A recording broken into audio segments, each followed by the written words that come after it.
না, শরীরটা আরো খারাপ হয়েছে তো কি করা যাবে, পিপ্লাস পাতার জলের সাথে। Welcome to Binita's little corner of the internet.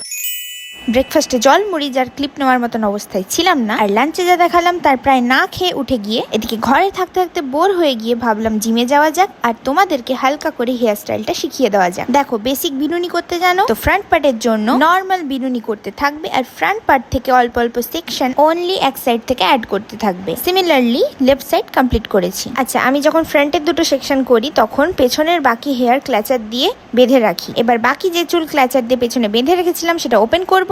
একই রকম ভাবে মিডলের কিছুটা হেয়ার নিয়ে বিনুনি স্টার্ট করব।